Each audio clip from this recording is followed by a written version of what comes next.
الحمد لله رب العالمين والصلاة والسلام على أشرف الأنبياء وسيد المرسلين وعلى آله وصحبه ومن تبعهم بإحسان إلى يوم الدين.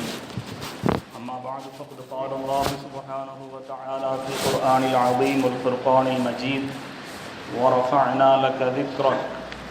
وقال رسول الله صلى الله عليه وسلم أنا سيد ولد آدم يوم القيامة ولا فخر وبيدي لواء الحمد ما من نبي آدم فمن سواه إلا تحت لوائي.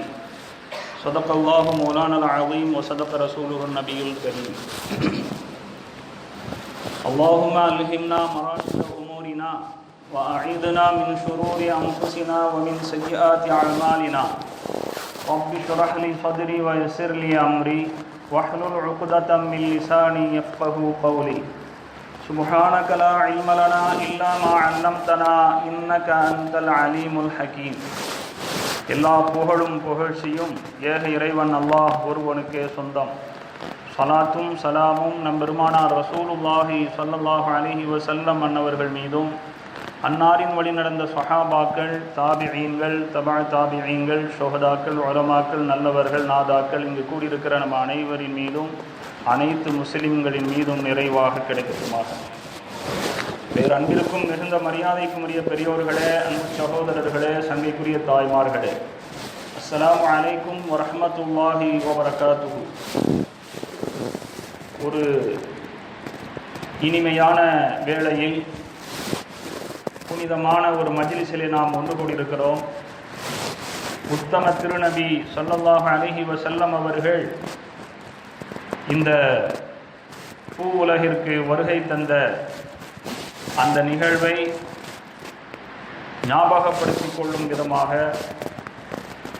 பெருமானார் ஸல்லல்லாஹு அலைஹி வஸல்லம் அவர்கள் வாழ்க்கையில் நடந்த பல்வேறு நிகழ்வுகளை நாம் பேசவும் கேட்கவும் ஒரு நல்ல வாய்ப்பாக இந்த நிகழ்ச்சி ஏற்பாடு செய்யப்பட்டிருக்கிறது. அல்ஹம்துலில்லாஹ். உலகம் போற்றும் உத்தமர் நபி ஸல்லல்லாஹு அலைஹி வஸல்லம் அவர்கள் என்கிற தலைப்பிலே சில செய்திகளை பரிமாறலாம் என்று நினைக்கிறேன். பெருமானார் ஸல்லல்லாஹு அலைஹி வஸல்லம் அவர்கள் தங்களுடைய வாழ்க்கையிலே பல்வேறு விதமான தனித்துவம் பெற்றவர்கள் என்பது நமக்கு தெரியும். அவர்களுடைய குணத்தால், அவர்களுடைய நடத்தையால், அவர்களுடைய உடையால், அவர்களுடைய நன்னடத்தையால், அறிவாற்றலால் பல்வேறு விஷயங்களிலே அவர்களுக்கு தனித்தன்மை இருக்கிறது என்பது போல போற்றப்படுவதிலும் அவர்கள் தனித்துவம் வாய்ந்தவர்கள். பெருமானார் ஸல்லல்லாஹு அலைஹி வஸல்லம் அவர்கள் அளவுக்கு போற்றப்பட்ட ஒரு தலைவர் இந்த உலகத்தில் இருப்பாரா என்றால் கிடையவே கிடையாது. அந்த அளவுக்கு போற்றப்படுதலிலும் கூட ஒரு தனி இடத்தை பெற்றவர்கள் பெருமானார் ஸல்லல்லாஹு அலைஹி வஸல்லம் அவர்கள். சொல்லப்போனால் புகழோடு பிறந்தவர்கள். பொதுவாக உலகிலே பிறந்து வளர்ந்து சில சாதனைகளை செய்து திறமைகளை வெளிப்படுத்தி போற்றப்படுவார்கள், புகழ் பெறுவார்கள். பெருமானார் ஸல்லல்லாஹு அலைஹி வஸல்லம் அவர்களும் புகழும் ஒட்டி பிறந்த இரட்டை குழந்தை போல. அவர்களை விட்டு புகழை, போற்றுதலை பிரிக்க முடியாத அளவுக்கு அவர்களுக்கு புகழ், பெருமை, போற்றுதல் என்பது அவர்களோடு சேர்ந்திருக்கிறது. கண்ணியம் நிறைந்த பெரியோர்களே, ஏன் அப்படி என்று சொன்னால் அவர்களுடைய பெயரை பாருங்கள். முஹம்மது என்று சொன்னாலே புகழப்படுபவர் என்பது மட்டுமல்ல, அந்த பெயருடைய அமைப்புக்குள்ளரே கூடுதலான அர்த்தம் என்ன இருக்கிறது என்றால் அதிகம் புகழப்படுபவர். அல் முஹம்மது ஹுவல்லதி ஹுமித மர்ரதம் பஅத மர்ரா. மஹ்மூத் என்று ஒரு பெயர் இருக்கிறது.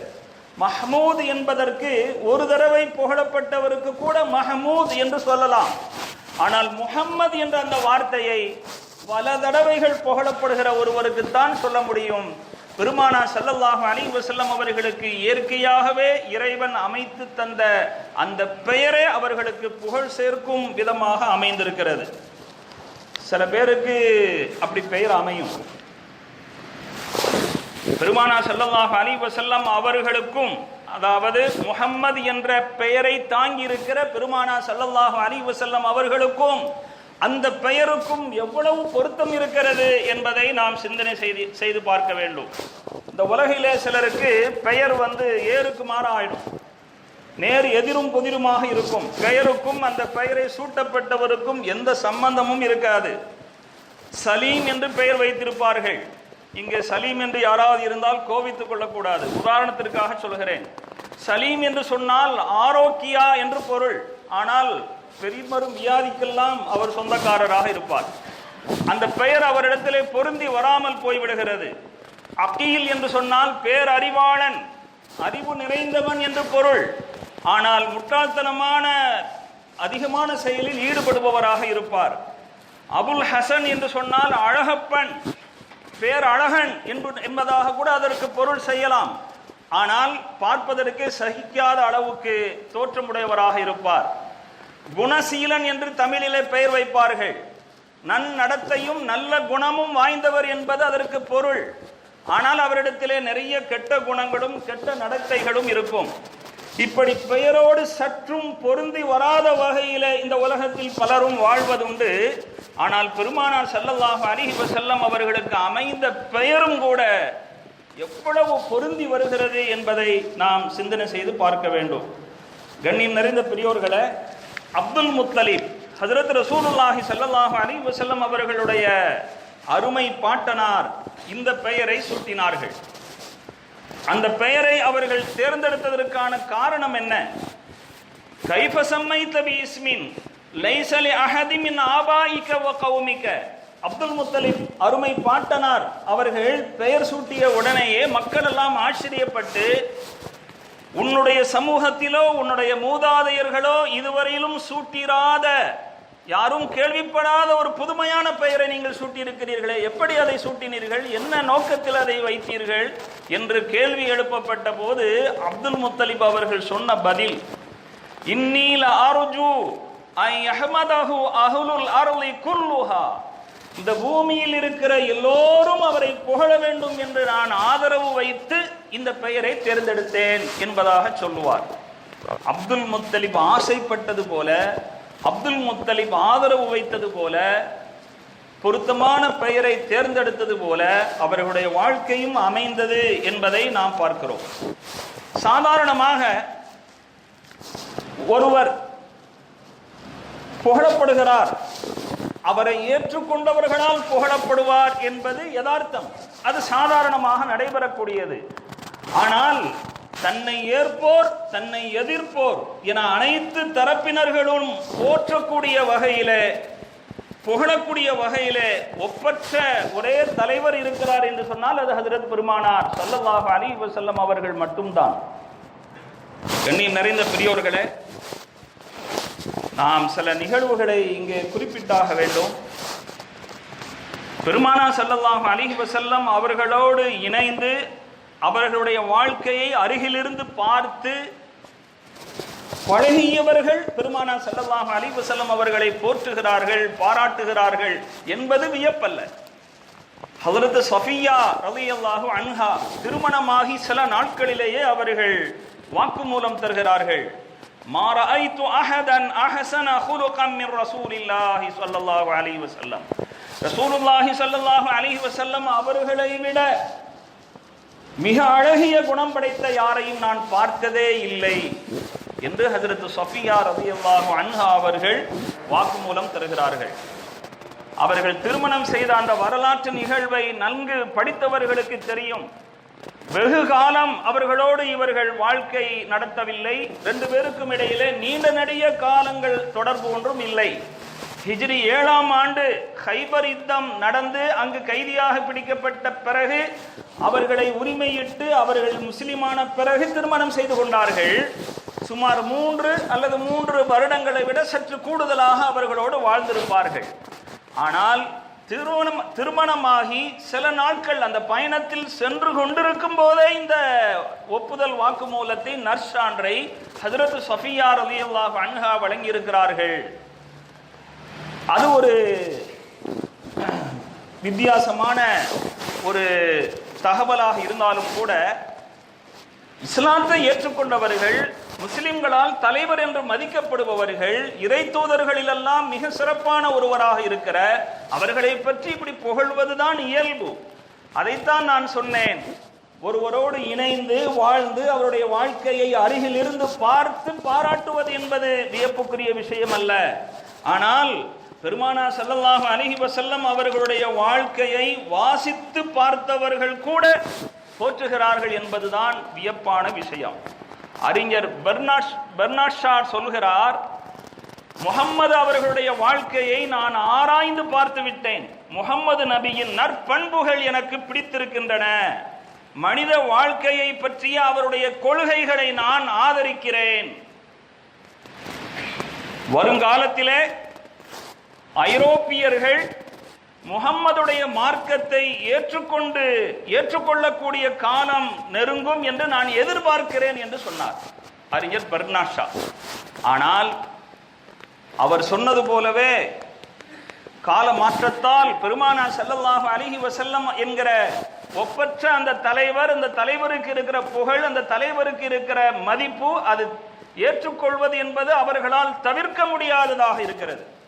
ஒரு வாரத்துக்கு முன்பு கூட ஐரோப்பிய மனித உரிமை நீதிமன்றத்தால் ஒரு முடிவு அறிவிக்கப்பட்டிருக்கிறது. ஊடக உரிமை என்ற பெயரால், கருத்து சுதந்திரம் என்கிற பெயரால் முஹம்மது நபி, இறை தூதர் முஹம்மது நபியை பற்றி யாராவது தரம் தாழ்ந்து விமர்சித்தால் அது தண்டனைக்குரிய குற்றமாகும். விமர்சித்து பேசினாலும் சரி, எழுதினாலும் சரி என்கிற ஒரு தகவலை நாம் பார்க்க முடிந்தது. அன்று பெர்னார்ட் ஷா சொன்னது இன்று நடந்து கொண்டிருக்கிறது என்பதை நாம் பார்க்கிறோம். சுமார் 27 நாடுகளை உறுப்பு நாடுகளாக கொண்ட அந்த ஐரோப்பிய யூனியனிலேயே இப்படிப்பட்ட ஒரு அங்கீகாரம் பெருமானார் ஸல்லல்லாஹு அலைஹி வஸல்லம் அவர்களுக்கு கிடைத்திருக்கிறது என்பது எவ்வளவு வியப்புக்குரிய விஷயம். கண்ணியம் நிறைந்த பெரியவர்களே, ஹஜ்ரத் ரசூலுல்லாஹி ஸல்லல்லாஹு அலைஹி வஸல்லம் அவர்களுக்கு அருகிலேயே சிறு வயதிலிருந்து வளர்ந்த ஹஜ்ரத் அனஸ் ரலியல்லாஹு அன்ஹு அவர்கள் பெருமானார் ஸல்லல்லாஹு அலைஹி வஸல்லம் அவர்களை பற்றி இப்படி போற்றுவார்கள். கான ரசூலுல்லாஹி ஸல்லல்லாஹு அலைஹி வஸல்லம் அஹ்ஸனன் நாஸி வ அஜ்வதன் நாஸி வ அஷ்ஜஅன் நாஸ். ரசூலுல்லாஹி ஸல்லல்லாஹு அலைஹி வஸல்லம் அவர்கள் மக்களிலேயே மிக அழகிய நடத்தை உடையவர்களாக, ரசூலுல்லாஹி ஸல்லல்லாஹு அலைஹி வஸல்லம் அவர்கள் மக்களிலேயே மிக கொடைவள்ளலாக, மக்களிலேயே அதிக வீரம் நிறைந்தவர்களாக இருந்தார்கள் என்று பாராட்டுவார்கள். அவர்கள் பாராட்டுவது என்பது கூட வியப்பான விஷயமாக தெரியவில்லை. எட்வர்டு கிப்பன் ரசூலுல்லாஹி ஸல்லல்லாஹு அலைஹி வஸல்லம் அவர்களை பற்றி சொல்வார், அறம் செய்வது எப்படி என்பதை பற்றி தெளிவாக திட்டவட்டமாக வரையறுத்து கூறிய ஒரே ஒரு சட்ட மேதை முஹம்மது நபி ஸல்லல்லாஹு அலைஹி வஸல்லம் அவர்கள் மட்டும்தான் என்பதாக குறிப்பிடுவார். பெருமானார் ஸல்லல்லாஹு அலைஹி வஸல்லம் அவர்களை மனதார புகழ்ந்து பழக்கப்பட்ட, அதிலேயே ஆனந்தம் அடைகின்ற சஹாபி ஹஸ்ஸான் இப்னு சாபித் ரலியல்லாஹு அன்ஹு அவர்கள் பெருமானார் ஸல்லல்லாஹு அலைஹி வஸல்லம் அவர்களை பற்றி இப்படி ஒரு கவிதை படிப்பார்கள். وَأَحْسَنَ مِنْكَ لَمْ تَرَ قَطُّ عَيْنِي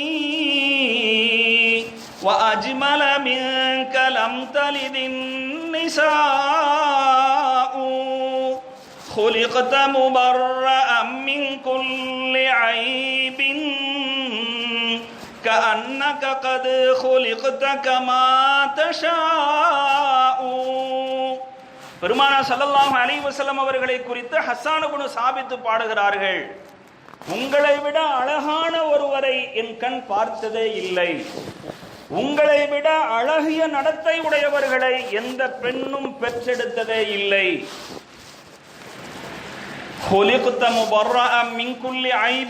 அனைத்து வகையான குறைகளில் இருந்து தூய்மையானவர்களாக நீங்கள் படைக்கப்பட்டிருக்கிறீர்கள். உங்களிலே எந்த குறையும் சொல்ல முடியாது. அகத்தால் குறையும் இல்லை, புறத்தாலும் குறையும் இல்லை, நடத்தையிலும் குறையில்லை, உங்களுடைய அந்தரங்க குணத்திலும் குறையில்லை. உங்களை பார்த்தால் எனக்கு என்ன தோணுகிறது என்றால், கஅன்னக கத் குலிக்த கமா தஷா, நீங்கள் எப்படி இருக்க வேண்டும் என்று விரும்பி இருப்பீர்களோ அப்படியே படைக்கப்பட்டிருக்கிறீர்கள் போலும். நானும் நீங்களும் நம்முடைய விருப்பப்படி நாம் படைக்கப்படவில்லை. சிலர் கண்ணாடிக்கு முன்னாடி இருந்து யோசிப்பதுண்டு, என்னுடைய முகம் இன்னும் கொஞ்சம் வட்டமாக இருந்திருந்தால் அழகாக இருந்திருக்கும், என் மூக்கு இன்னும் கொஞ்சம் நீளமாக இருந்திருந்தால் அழகாக இருந்திருக்கும், என் புருவம் இன்னும் கொஞ்சம் நெருக்கமாக இருந்திருக்க வேண்டும், பல் நீளாமல் உள்ளே அமுங்கி இருந்திருக்க வேண்டும் என்றெல்லாம் யோசிப்பதுண்டு. ஆனால் பெருமானார் ஸல்லல்லாஹு அலைஹி வஸல்லம், ஏனென்றால் நம்முடைய இஷ்டப்படி இறைவன் படைக்கவில்லை. பெருமானார் ஸல்லல்லாஹு அலைஹி வஸல்லம் அவர்களை குறித்து ஹஸ்ஸான் இப்னு சாபித் ரலியல்லாஹு அன்ஹு அவங்க என்ன சொல்றாங்கன்னா, பெருமானார் ஸல்லல்லாஹு அலைஹி வஸல்லம் அவர்களிடத்திலே விருப்பம் கேட்டு அல்லாஹ் படைத்திருந்தால் எப்படி இருக்குமோ அது மாதிரி அல்லவா நீங்கள் இருக்கிறீர்கள் என்று சொல்கிறார்கள். அப்படி என்றால் உடல் ரீதியான எந்த குறைபாடும் உங்களிடத்தில் இல்லை, நடவடிக்கை ரீதியான எந்த குறைபாடும் உங்களிடத்தில் இல்லை என்று ஹஸ்ஸான் இப்னு சாபித் ரலியல்லாஹு அன்ஹு அவர்கள் பாடுவார்கள். அவர்களுடைய பாடுதலை, அவர்களுடைய புகழ் மாலையை கேட்டு சந்தோஷப்பட்ட பெருமானார் ஸல்லல்லாஹு அலைஹி வஸல்லம் அவர்கள் மஸ்ஜிது நபவியிலேயே இது போன்று கவிதைகள் பாடுவதற்கென்று தனி மேடை அமைத்து கொடுத்தார்கள், அங்கீகரித்தார்கள் என்பதை நாம் பார்க்கிறோம். பல்வேறு வகையான கவிதைகள் இருக்கிறது அவர்களுடைய கவிதை. ஆனால் பெருமானார் ஸல்லல்லாஹு அலைஹி வஸல்லம் அவர்களுடனேயே சவகாசம் கொண்ட ஒரு சஹாபி இப்படியெல்லாம் பெருமைப்படுத்துவது கூட பெரிய ஆச்சரியம் அல்ல. அம்பேத்கர் சொல்கிறார், பிறப்பால் உயர்வு தாழ்வு போக்கி மனிதனை மனிதனாக வாழ வழி செய்த முஹம்மதை புகழ என்னிடம் வார்த்தையே இல்லை என்கிறார். இதைத்தான் நான் ஆரம்பத்தில் சொன்னேன். ஏற்போர் எதிர்ப்போர் எல்லோரும் சேர்ந்து போற்றுகிறார்கள் என்பது பெருமானார் ஸல்லல்லாஹு அலைஹி வஸல்லம் அவர்களுடைய தனித்தன்மையாக இருக்கிறது. கண்ணியம் நிறைந்த பெரியோர்களே, நாம் அவர்களை போற்றி, நாம் அவர்களை பெருமைப்படுத்தி புகழ்ந்து அதனால் அவர்களுக்கு புகழ் கூடிவிடுகிறதா அப்படின்னா அப்படி எதுவும் இல்லை. அல்லாஹு தஆலா பெருமானார் ஸல்லல்லாஹு அலைஹி வஸல்லம் அவர்களுக்கென்று என்ன அந்தஸ்தை தீர்மானித்திருக்கிறானோ அதை கொடுத்து விட்டான். நம்முடைய புகழுதலால், நாம மௌலிது ஓதுவதால், நாம அவர்களை புகழ்ந்து கவி பாடுகிற காரணத்தால், பேசுகிற காரணத்தால், எழுதுகிற காரணத்தால் அவர்களுக்கு கடுகளவு அந்தஸ்து உயர்ந்து விட போகிறது என்பதல்ல காரணம். அந்தஸ்து என்று எது அதனுடைய இறுதி எல்லை என்னவோ அதுவே அவர்களுக்கு வழங்கப்பட்டு விட்டது. இனிமேல் அவர்களுக்கு கொடுப்பதற்கென்று ஒரு அந்தஸ்தே கிடையாது.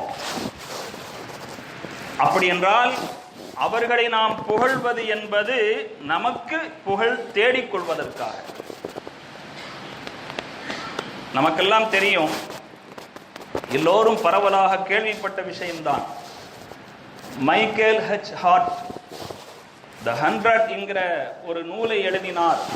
அது பற்றி விவரமாக நாம் தெரிந்து வைத்திருக்கிறோம். உலக அளவிலே பெரும் தாக்கத்தை ஏற்படுத்திய பெரும் தலைவர்கள் 1000 பேரை ஆய்வு செய்து தேர்ந்தெடுத்தார். அந்த 1000 பேரிலிருந்து 100 பேர்களை அவர் பொறுக்கி எடுத்தார். அப்படி அவர் தேர்வு செய்த, அலசி ஆராய்ந்து வடிகட்டி தேர்வு செய்த அந்த 100 பேரில் யாருக்கு முதலிடம் கொடுப்பது என்று அவர் யோசனை செய்து முஹம்மது ஸல்லல்லாஹு அலைஹி வஸல்லம் அவர்களுக்கு அவர் முதலிடம் தந்தார். எல்லோரும் அதை பெருமையாக பேசுவோம். The 100 என்கிற நூல்ல மைக்கேல் ஹெச் ஹார்ட் முகமது நபிக்கு முதலிடம் தந்திருக்கிறார் என்று சொல்லுவோம். நான் அதை சற்று வித்தியாசமாக பார்க்கிறேன். அவர் முதலிடம் கொடுத்ததனால பெருமானார் ஸல்லல்லாஹு அலைஹி வஸல்லம் அவர்களுக்கு சிறப்பு சேருவதில்லை, பெருமை உண்டாகுவதில்லை. அந்த உண்மையை அவர் சரியாக கணித்து, சரியாக ஆராய்ந்து அவர் எழுதியிருக்கிற காரணத்தினாலே இந்த உலகத்திலே அவருடைய நூலுக்கு புகழ் சேர்ந்திருக்கு. அப்படித்தான் நாம் அதை எடுத்துக்கொள்ள வேண்டும். ஹஸ்ஸான் இப்னு சாபித் ரலியல்லாஹு அன்ஹு அவர்கள் ஒரு கவிதையிலே சொல்வார்கள், மாயின் மதஹ்து முஹம்மதன் பி மகாலதி லாக்கின் மதஹ்து மகாலதி பி முஹம்மதின்.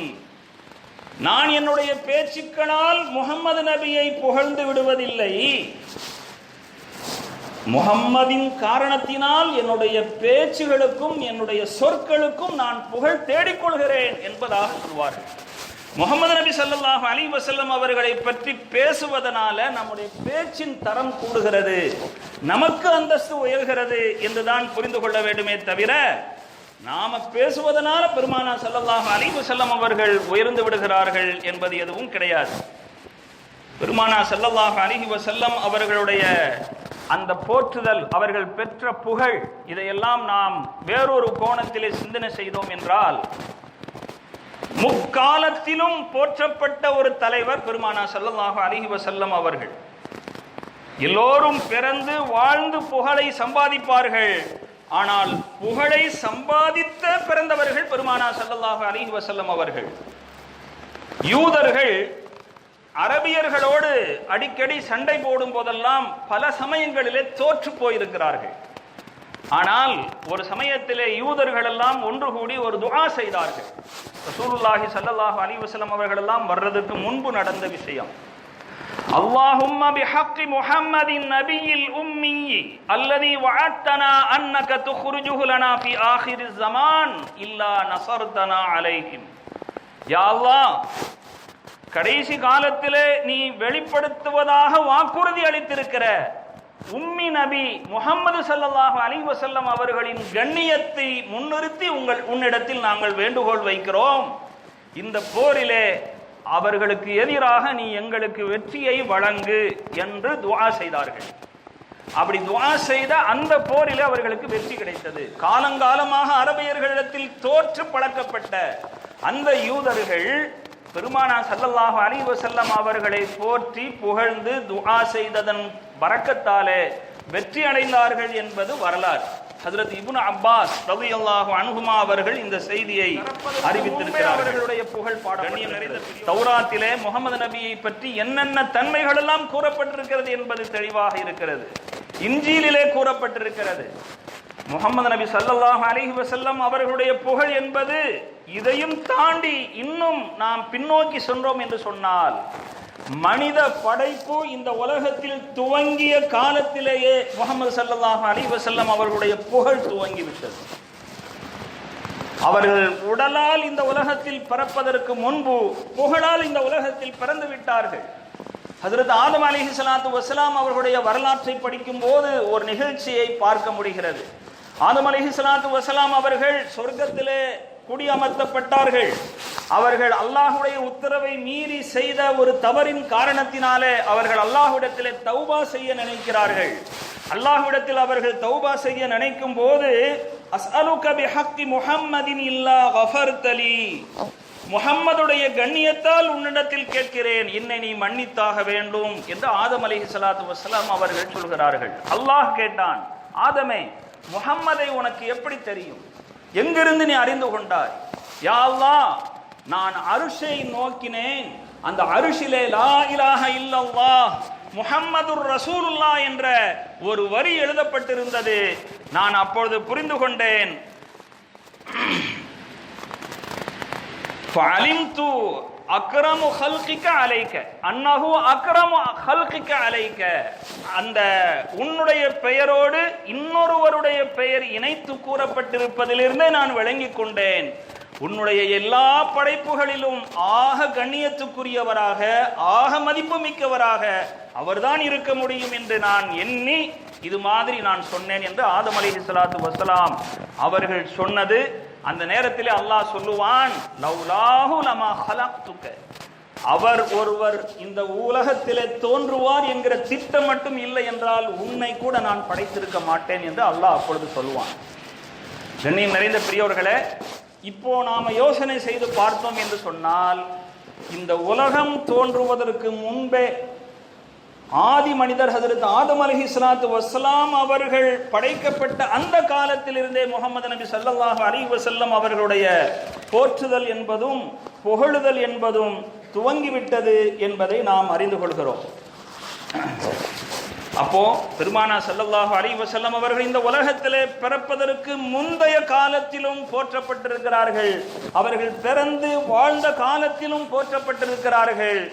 இந்த உலகமெல்லாம் அழிந்த பிறகு ஒரு நாள் கியாமத்திலே எல்லோரும் ஒன்று திரட்டப்படுவார்கள் அல்லவா, அந்த மஹ்ஷரிலும் பெருமானார் ஸல்லல்லாஹு அலைஹி வஸல்லம் அவர்கள் போற்றப்படுவார்கள். அஸா அன் யபஅஸக ரப்புக மகாமம் மஹ்மூதா, சூரா பனி இஸ்ராயீல்ல வருகிறது. பெருமானா ஸல்லல்லாஹு அலைஹி வஸல்லம் அவர்களுக்கு தஹஜ்ஜத் தொழுகையை பற்றி அல்லாஹ் சொல்லிவிட்டு, உம்முடைய இறைவன் உம்மை புகழப்பட்ட ஸ்தானத்தில் எழுப்புவான் என்பதாக அல்லாஹ் சொல்லி காட்டுகிறான். அந்த புகழப்பட்ட ஸ்தானம் என்பது என்ன?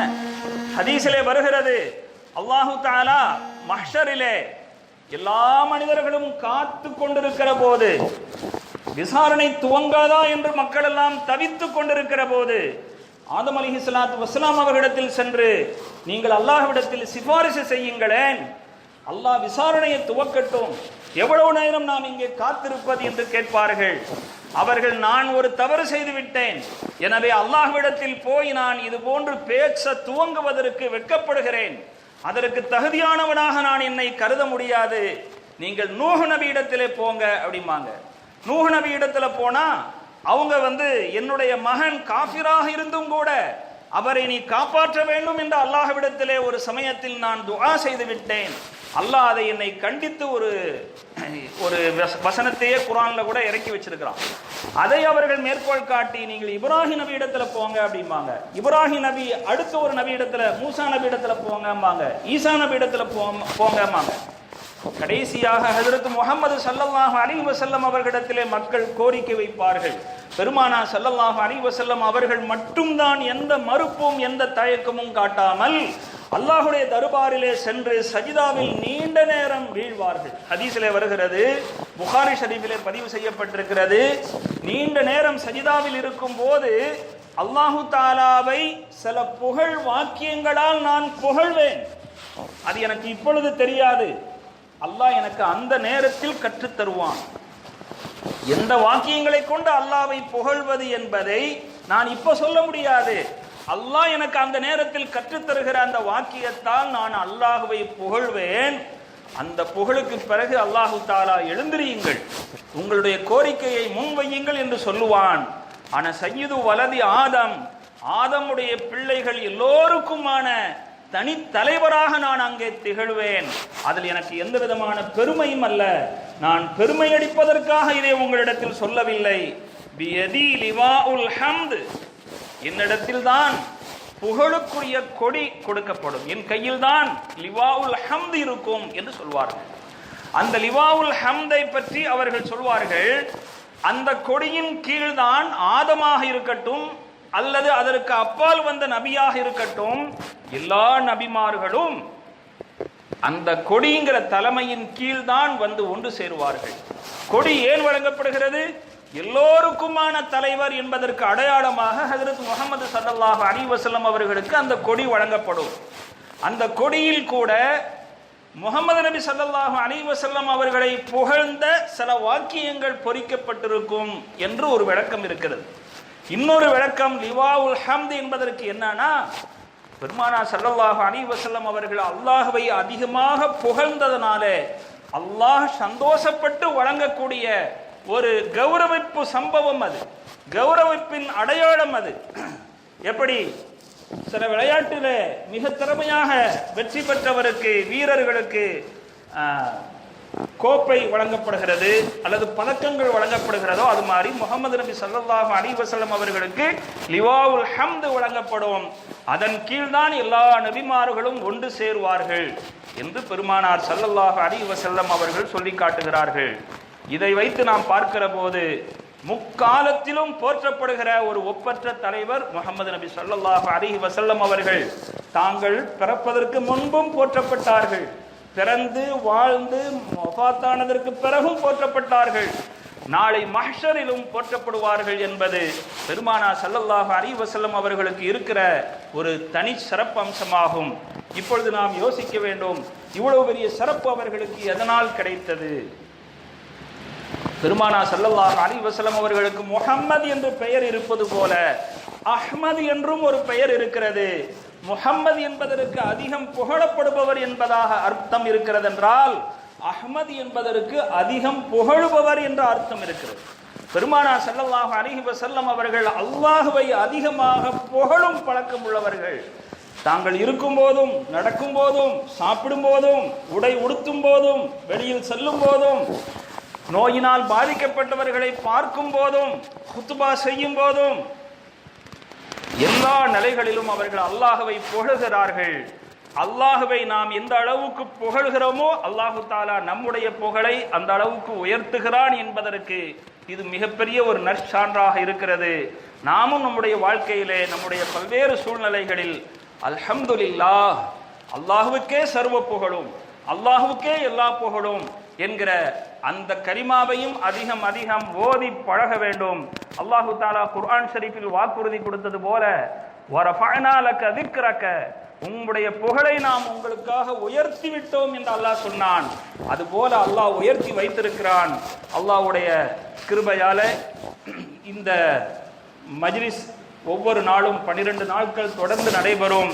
நாம் இதில் பூரணமாக கலந்து கொள்வதன் மூலமாக பல்வேறு விஷயங்களை தெரிந்து கொள்வதற்கும் நம்முடைய வாழ்க்கையிலும் நம்முடைய செயல்களிலும் பல்வேறு நல்ல மாற்றங்களுக்கும் இதை காரணமாக அல்லாஹு தாலா ஆக்கி அருள வேண்டும் என்று பிரார்த்தனை செய்தவனாக, எதை பேசுகிறோமோ கேட்கிறோமோ அதை நம்முடைய வாழ்க்கையிலே அமல் செய்வதற்கு அல்லாஹு தாலா தௌஃபீக் செய்வானாக. வாஹிரு தஅவானா அல்ஹம்துலில்லாஹி ரப்பில் ஆலமீன். அஸ்ஸலாமு அலைக்கும் வரஹ்மத்துல்லாஹி வபரகாத்துஹு.